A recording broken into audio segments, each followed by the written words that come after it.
tahun itu usia yang Allah sudah memberikan kematangan dalam hal rizki, dalam hal pemikiran, dalam hal ibadah. Beda dengan usia di bawah 40 tahun. Nah, usia yang tidak lagi muda ini, kita sudah melewati banyak perjalanan hidup. Ada senang, ada susah, ada tertawa, ada air mata, ada doa-doa mungkin yang belum dikabulkan oleh Allah Subhanahu wa taala. Ada doa yang belum terwujud, dan ada pula doa-doa yang sudah dikabulkan oleh Allah Subhanahu wa taala. Nah, ada harapan yang mungkin sudah tercapai, atau ada harapan yang mungkin harus kita ikhlaskan. Nah, dan semua itu Allah Maha mengetahui. Nah, hari ini kita berada di waktu yang istimewa, karena di majelis ini kita akan sedikit membahas tentang perjalanan Rasulullah Sallallahu Alaihi Wasallam dalam menjalankan Isra Mi'raj.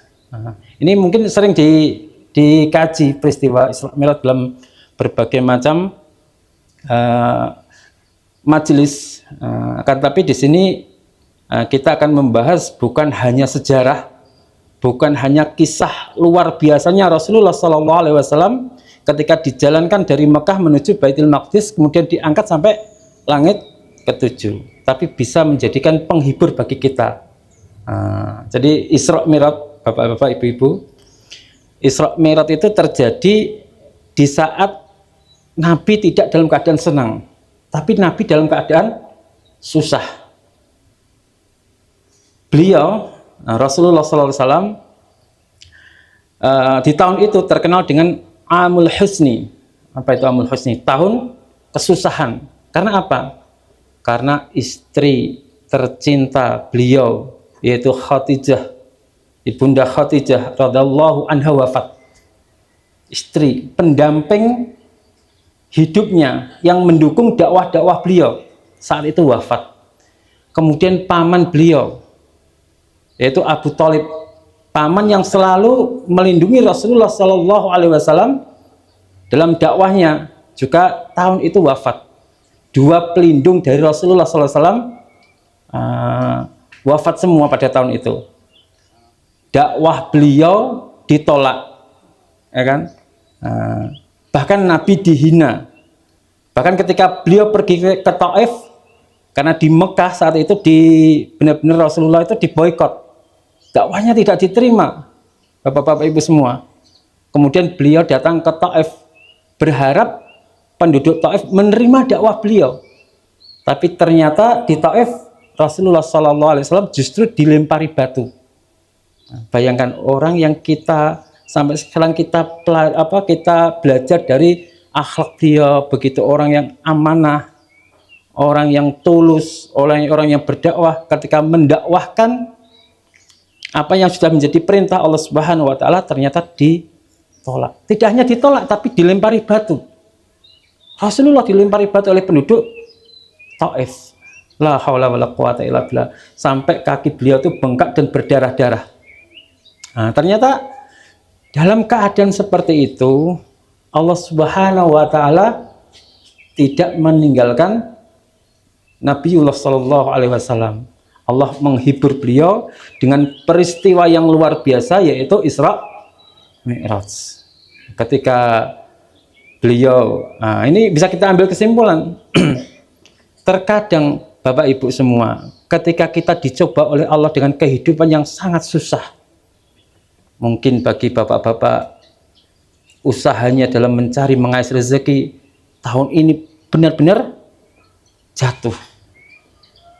Hutang menumpuk, anak membutuhkan biaya, ada orang tua yang ditanggung karena sakit, seolah-olah kan kita nggak mampu.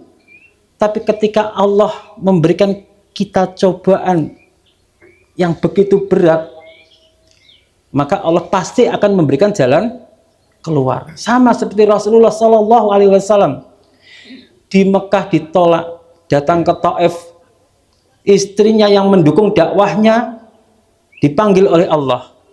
Pamannya yang selalu melindungi dia ketika dakwah dipanggil oleh Allah. Pelindungnya tidak ada. pergi ke Taif berharap orang-orang Taif menerima dakwah beliau, ternyata Rasulullah malah dilempari batu. Kemudian Rasulullah Shallallahu Alaihi Wasallam beliau bersandar di Ka'bah, di Ka'bah. Lalu di situ datanglah seorang laki-laki, kata Rasulullah. Datanglah seorang laki-laki, ternyata malaikat Jibril dengan membawa wadah dari emas dan berisi air zam-zam, dibelah leher nahru ila batoni, leher sampai perutnya ini dibelah oleh Rasulullah. Isi-isinya itu dikeluarkan oleh Nabi, oleh Jibril, dibasuh dengan air zam-zam. Setelah itu Jibril membawakan buruk. Buruk ini adalah kendaraan yang lebih besar daripada benggol, tapi lebih kecil daripada kuda. Ditunggangi oleh Rasulullah. Sekali melangkah, itu sejauh mata memandang. Dibawa kemana Rasulullah SAW? Allah Subhanahu Wa Taala mengatakan di dalam surat Al-Isra, Subhanalladzi asra bi abdihi lailan minal masjidil haram ilal masjidil aqsa alladzi barakna haulahu linuriyahu min ayatina. Dari Mekah menuju Baitul Maqdis, Masjidil Aqsa. Itu kalau di Mekah perjalanannya itu ditempuh selama 1 bulan full, bahkan lebih. 1 bulan full bahkan lebih. Tapi buruk ini membawa Rasulullah bersama malaikat Jibril menempuh ke Masjidil Aqsa itu hanya beberapa menit saja, beberapa waktu saja. Kemudian sholat di Baitul Maqdis, baru setelah itu Rasulullah Shallallahu Alaihi Wasallam itu dinaikkan ke langit pintu pertama.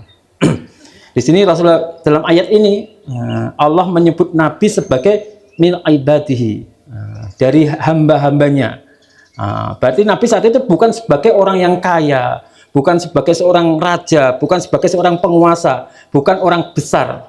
Tapi kemuliaan puncak, kemuliaan seseorang itu bisa terlihat karena penghambaannya kepada Allah Subhanahu Wa Taala.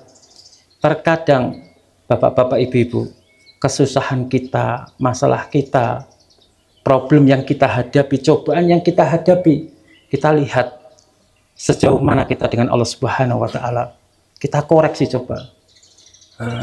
Bahkan Rasulullah SAW sendiri ketika ditolong oleh Allah, ternyata beliau adalah menghambakan dirinya kepada Allah, benar-benar ibadah kepada Allah, benar-benar ibadah kepada Allah.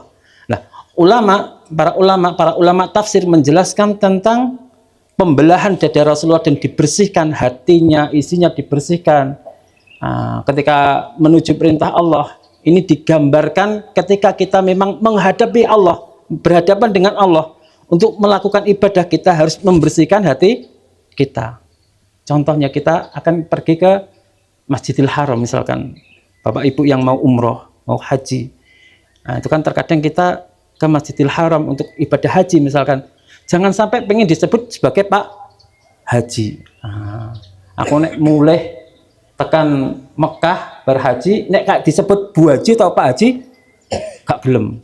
Berarti hatinya ini masih kotor, masih kotor. Kita cuma dapat titelnya saja, tapi kebarokahan ibadah kita tidak mendapatkan.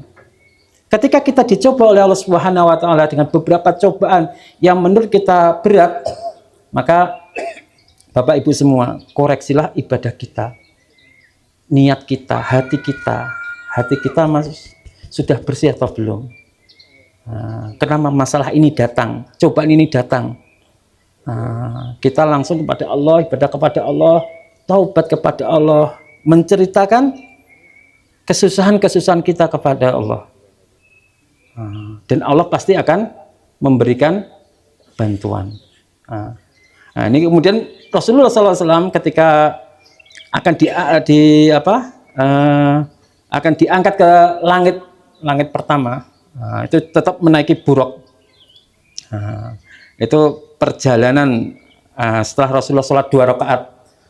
Itu kan kalau Isra itu kan artinya perjalanan di waktu malam.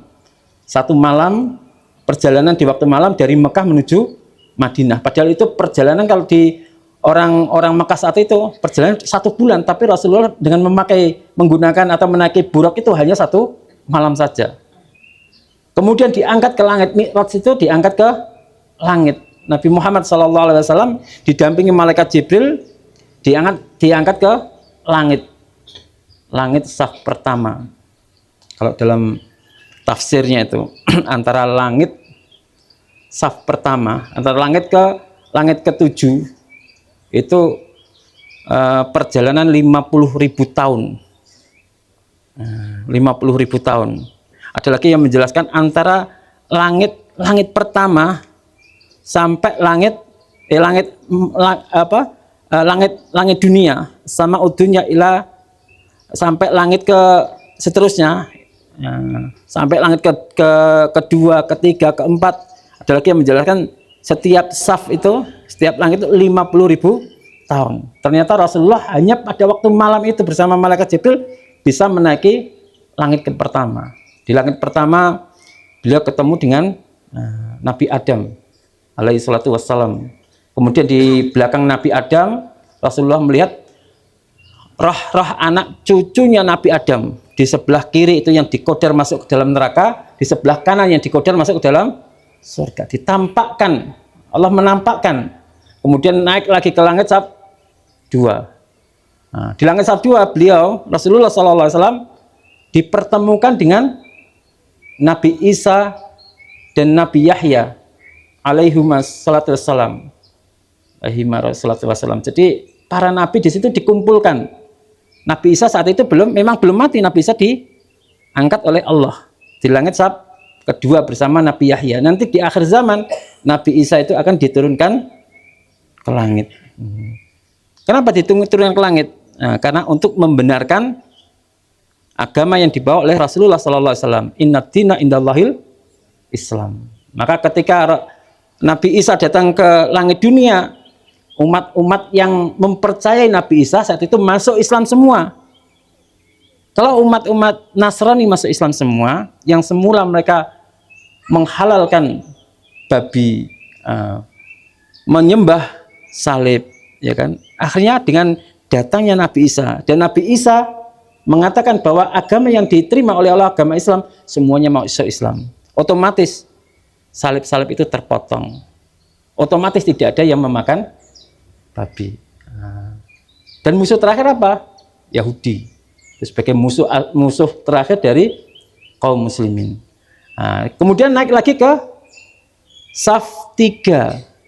Di saf 3 beliau Rasulullah SAW bertemu dengan Nabi Yusuf alaihissalam yang ketampanannya separuh dari ketampanan seluruh orang-orang yang ada di muka bumi ini. Jadi nggak ada membandingkan. Makanya di surga nanti sosok kegantengan tampannya ahli surga itu sebanding dengan Nabi Yusuf. Mungkin kalau di sini ibu-ibunya melihat suaminya, sampai ada yang tanya ini suaminya, Tat, besok kalau di surga itu kita bertemu dengan istri kita apa enggak? Ya iya, kita dikumpul dengan istri kita. Ini yang tanya ini susah. Kenapa Pak susah? Saya itu 40 tahun bersama istri saya. Masa di sana nanti ketemu sama istri saya lagi? Artinya dia tuh ketemu istrinya tuh karena istrinya mungkin ini, kalau di sini salah nggak ada. Bujuku ki cerewet, Tat. Aku gak betah nih dunia ini. Sampai kone surga ketemu bojoku nih, Masya Allah. Di surga seorang perempuan itu akan menjadi ratunya bidadari. Jadi kecerewetan yang kita dengar di dunia itu sudah tidak ada lagi. Sudah tidak ada lagi. Dan seorang istri yang ketemu suaminya di dunia, ini salah satu syaratnya itu kan ketika dia dalam keadaan janda dan tidak menikah lagi, ditinggal oleh suaminya, kemudian tidak menikah lagi, maka besok akan dikumpulkan bersama suaminya di surga. Seorang istri, seorang perempuan akan disusulkan suami yang terakhirnya. Jadi kalau suami yang terakhirnya itu apa? Orang Islam, orang iman, ya itu yang disusul dengan suami yang terakhir. Makanya kalau ketika seorang janda itu diberikan kemuliaan yang lebih, diberikan pahala yang lebih, karena dia berusaha untuk menjaga dirinya, keimanan dirinya, agar bisa bertemu dengan suaminya di surga. Kemudian ketika naik lagi ke langit sab 5, langit kelima, Rasulullah SAW bertemu dengan Nabi Harun. Bertemu dengan Nabi Harun. Naik lagi ke sab 6, langit ke sab 6, Nabi kita Muhammad SAW bertemu dengan Nabi Isa alaihissalam. Ketika melihat Nabi Muhammad, Nabi Isa ini menangis. Kenapa menangis? Saya melihat di pengikut saya kira pengikut saya ini terbanyak dari umat manusia. Ternyata ada yang lebih banyak lagi, yaitu pengikutnya Nabi Muhammad SAW. Ini yang membuat Nabi Isa menangis. Umatnya yang masuk ke dalam surga, ternyata jika dibandingkan dengan umatnya Nabi Muhammad, itu masih lebih banyak, jauh lebih banyak umatnya Nabi Muhammad SAW. Kemudian naik ke langit sab 7, sama Isabah. Naik ke langit sab 7, beliau bertemu dengan Nabi Ibrahim alaihissalatu wassalam. Yang saat itu Nabi Ibrahim sedang bersandar di Baitul Ma'mur. Jadi Baitul Ma'mur itu adalah masjid atau tempat ibadah yang lurusnya Ka'bah. Itu kalau Ka'bah itu ditarik lurus ke atas ke sab langit ke-7, di sana ada yang namanya Masjid Baitul Ma'mur, rumah kemakmuran, yaitu para malaikat yang sholat di situ itu setiap hari 70.000 malaikat sholat di situ setiap hari, dan ganti, hanya sekali tok. Maksudnya sekali itu setiap hari 70.000 malaikat sholat. Satu hari itu, besoknya lagi ganti malaikat lagi 70.000, saking banyaknya malaikat. Dan Nabi kita Muhammad SAW di Baitul Ma'mur ketika dimi'rajkan, beliau ditunjuk sebagai imam. Itu karena kemuliaan beliau, ditunjuk sebagai imam di Baitul Ma'mur, mengimami para nabi yang ada di sana dan para malaikat. Sampai kemudian Rasulullah SAW setelah itu dibawa ke Sidratul Muntaha. Sidratul Muntaha itu sebuah pohon besar yang sangat indah, yang tidak bisa digambarkan oleh kata-kata manusia. Disinilah Nabi SAW menerima perintah sholat pertama kali. Apa yang diperintahkan oleh Allah? Sholat sehari semalam pertama, awalnya 50 waktu. Bayangkan kita 5 waktu saja sudah kepontal-pontal. Gitu. Itu perintah pertama 50 waktu sholat. Ini Rasulullah menerima perintah itu, langsung diterima oleh Rasulullah SAW. Akan tetapi ketika turun ke langit bertemu dengan Musa, Nabi Musa alaihissalam, Nabi Musa menganjurkan, kamu pergi lagi ke Sidratul Muntaha, hadap Allah, minta diperingan. Umatmu tidak akan mampu mengerjakan salat 50 waktu. Akhirnya Rasulullah datang ke Sidratul Muntaha, minta diberikan keringanan. Jadi dikurangi 10 waktu, jadi 40 waktu sholat dalam sehari semalam. Ketemu Nabi Isa lagi, kamu umatmu belum mampu, nggak mampu itu, naik lagi minta keringanan, dikurangi lagi 10 lagi, sampai kemudian tinggal sehari semalam 10 waktu ibadah kepada Allah untuk sholat. Nabi Musa alaihissalam itu masih memberikan saran, minta kepada Allah diringankan lagi. Datang lagi kepada Allah, diringankan menjadi 5 waktu dalam sehari semalam. Datang lagi kepada Nabi Musa alaihissalam, umatmu tidak mampu, datanglah kepada Allah agar diringankan. Tapi apa kata Nabi kita Muhammad SAW? Saya malu, minta agar Allah diringankan sholatnya lagi. Akhirnya turunlah syariat kita diperintahkan sholat 5 waktu dalam sehari semalam. Kemudian hiya khamsun wa hiya khamsuna la yubadzilul qawlatai, kata Allah Subhanahu wa taala. Engkau Muhammad bersama umatmu mengerjakan sholat 5 waktu, tapi mempunyai pahala sebanding dengan 50 waktu. Masya Allah. Ini hanya diberikan kepada umatnya Nabi Muhammad SAW. Kalau umat dulu mengerjakan kebaikan satu, dikalikan satu. Tapi kalau umatnya Nabi Muhammad SAW, ketika kita mengerjakan satu kali kebaikan, maka Allah akan melipatkan menjadi 10 kali lipat. Masya Allah. Nah, ini ketika selesai Isra Mi'raj, Rasulullah dikembalikan, paginya Rasulullah dikembalikan lagi ke Mekah dan menceritakan peristiwa-peristiwa Isra Mi'raj kepada orang-orang Quraisy. Apa yang didengar oleh orang Quraisy? Nah, ini yang awal mula dicantumkan di dalam Al-Quran. Muhammad itu orang gila. Bahkan saat itu orang yang sudah masuk Islam, kemudian mendengar Nabi Muhammad menceritakan tentang Isra Mi'raj, ini kembali kafir. Bahkan ngobrol dengan Abu Bakar radhiyallahu anhu, temanmu itu sudah gila sekarang. Saya mengikuti temanmu, ternyata temanmu gila karena menceritakan tentang Isra Mi'raj. Makanya Abu Bakar ketika dikabari tentang Isra Mi'raj, beliau mengatakan, jika Muhammad mengatakan demikian, maka aku orang pertama yang akan membenarkannya. Ini akhirnya Abu Bakar oleh Allah Subhanahu wa taala diberikan gelar As-Siddiq, yaitu orang yang membenarkan Rasulullah Shallallahu alaihi wasallam. Nah, di dalam Isra Mi'raj, Rasulullah Shallallahu alaihi wasallam itu juga diperlihatkan di neraka. Nah, ada orang-orang neraka yang mereka mencapik-capik badannya, yamshahuna bi wujuhihim, mereka mencakar-cakar wajahnya. Ada lagi saking wajahnya sudah tinggal tengkorak, mencakar-cakar tubuhnya. Nah, kemudian Nabi Muhammad SAW bertanya kepada Jibril, siapakah mereka wahai Jibril? Nah, mereka adalah orang-orang yang memakan daging manusia. Innahum ya'kuluna lahman. Mereka adalah orang-orang yang memakan daging manusia. Artinya apa? Sing senenge gaene ngerasani. Bapak-bapak, kalau ibu-ibu, terkadang anak tonggone duwe mobil, lah yo kalau duit kondi kae.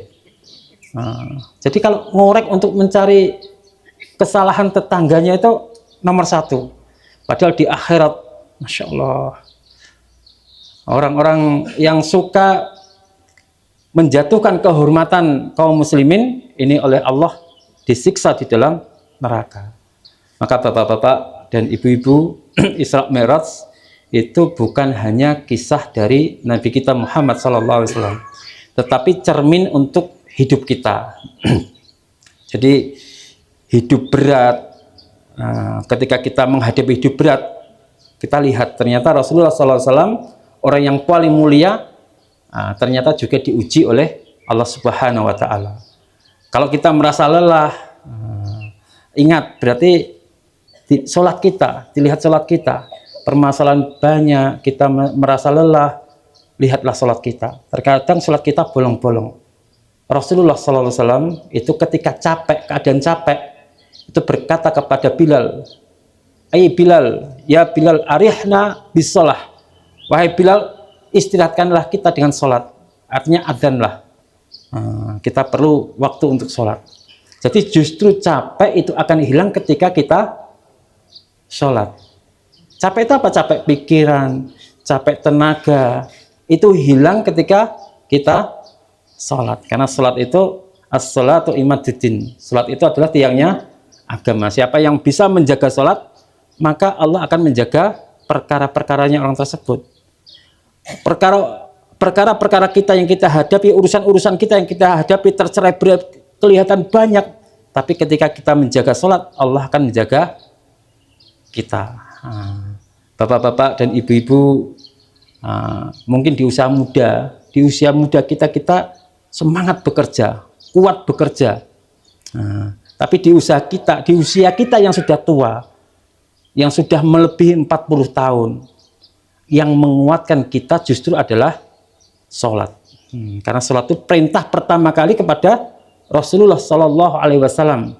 Sebelum Isra Mi'raj belum ada perintah sholat. Setelah Isra Mi'raj Allah menetapkan sholat. Belum ada perintah sholat 5 waktu, itu belum ada. Setelah Allah Isra Mi'raj, Allah memerintahkan, Allah diberikan perintah oleh Allah Subhanahu Wa Taala untuk sholat. Kalau kita tidak mampu sholat dengan berdiri, Syarat itu mudah, boleh kita sholat dengan duduk. Kalau kita tidak mampu sholat dengan duduk, boleh kita sholat dengan berbaring. Tapi jangan sampai meninggalkan sholat. Nah, jangan sampai kita meninggalkan sholat. Karena kalau kita meninggalkan sholat, maka di alam kubur kita akan kesusahan. Kita akan menjawab, man rabbuka, man nabiyuka, siapa Tuhanmu, siapa nabimu. Sedangkan kita tidak pernah sholat, bagaimana bisa kita menjawab? Kita mengakui bahwa Allah adalah Rabb kita, tapi kita tidak mengerjakan sholat, tidak beribadah kepada Allah Subhanahu wa Ta'ala. Kita mengatakan bahwa Nabi kita adalah Nabi Muhammad, tapi kita tidak mengikuti petunjuknya. Ini kita tidak akan bisa menjawab. Maka bapak-bapak, ibu-ibu, saat Nabi di Taif, itu Nabi sampai dilempar batu, sampai bengkak kakinya, sampai berdarah-darah. Bahkan malaikat saat itu mengatakan, wahai Muhammad, apakah engkau mau penduduk Taif ini kami hancurkan dengan gunung yang ada di sekitarnya? Tapi jawab Rasulullah apa? Jangan. Semoga dari keturunan mereka Allah mengeluarkan orang-orang yang menyembah kepada Allah Subhanahu wa Ta'ala. Ini pelajaran bagi kita. Rasulullah itu mempunyai sifat yang memaafkan. Ini pelajaran hati kita.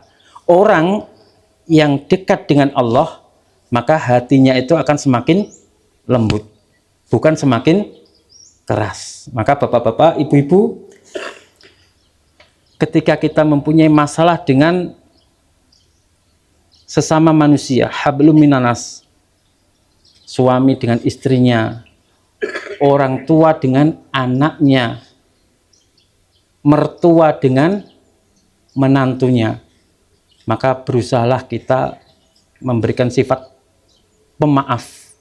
Jangan mempunyai sifat dendam, karena dendam itu termasuk penyakit hati. Itu tidak hanya menggerogoti hati kita, tapi akan menggerogoti jiwa kita, badan kita.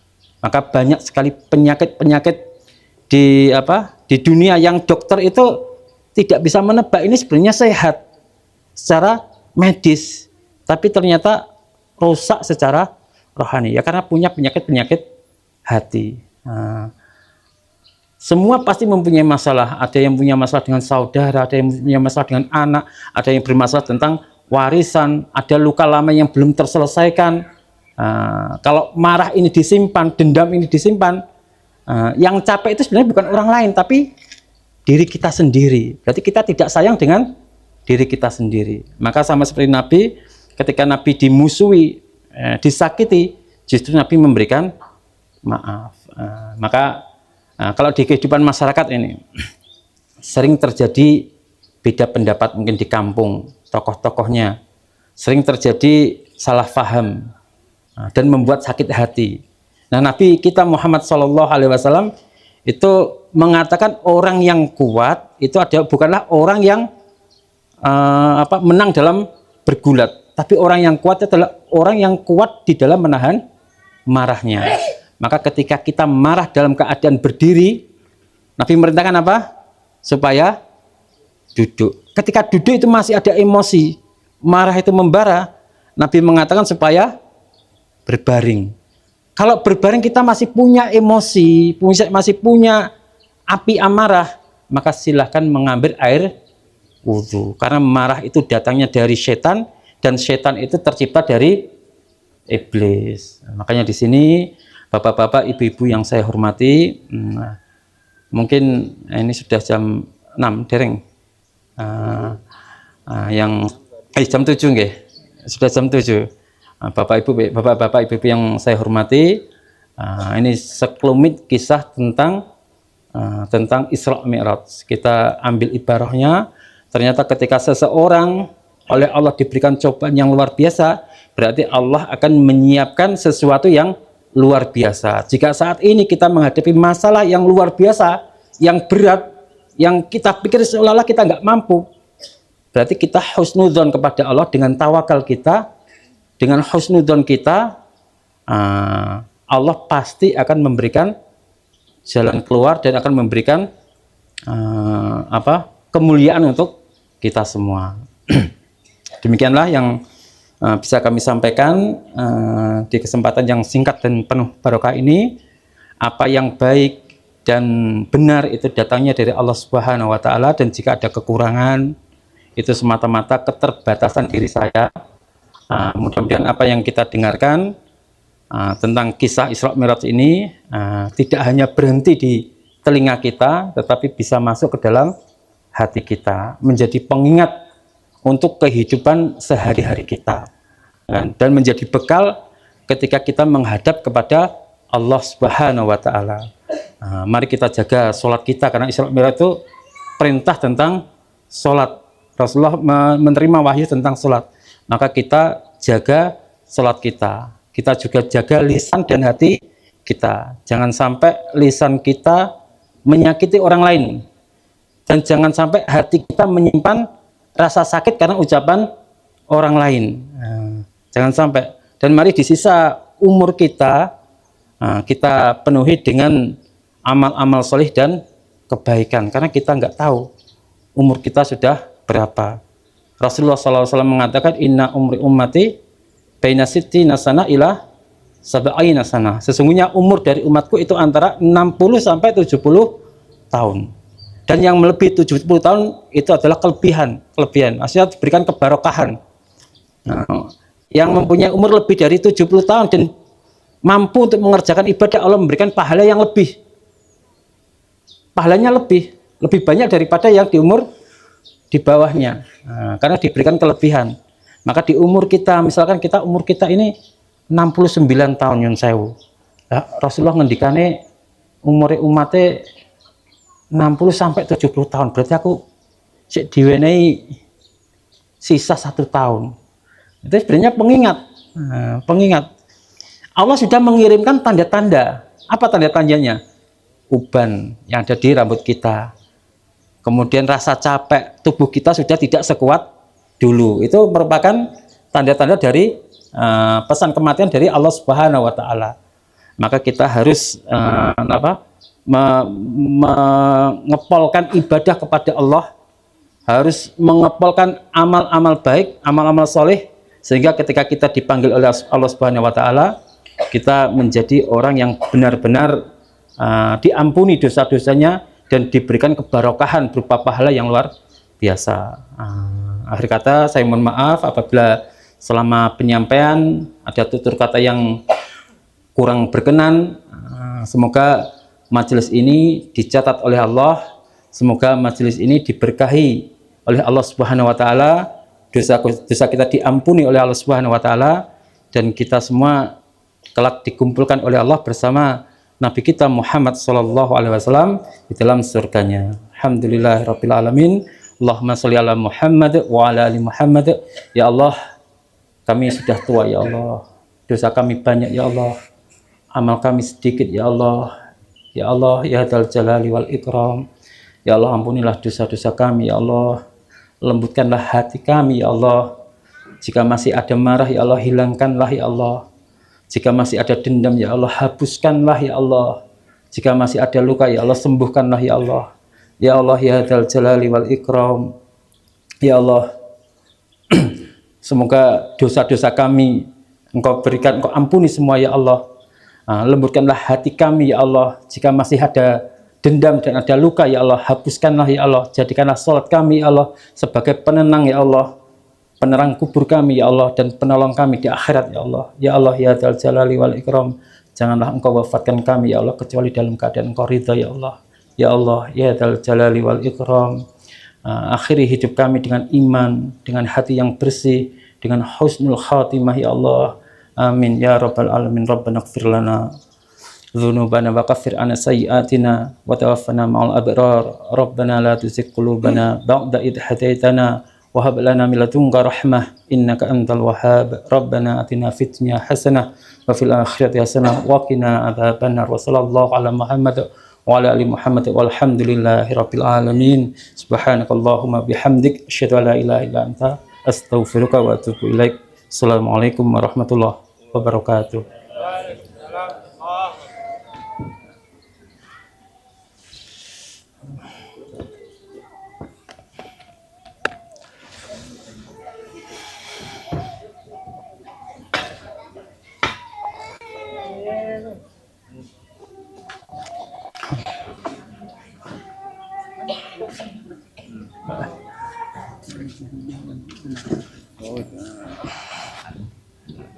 Alhamdulillah demikianlah tadi sudah lagi nanti pulang ke kabinet pun Ustaz Ali Usman. Mugi sedaya ilmu yang katipun atrak atas ilmu dan manfaat kaya amin amin ya rabbal alamin. Antara saling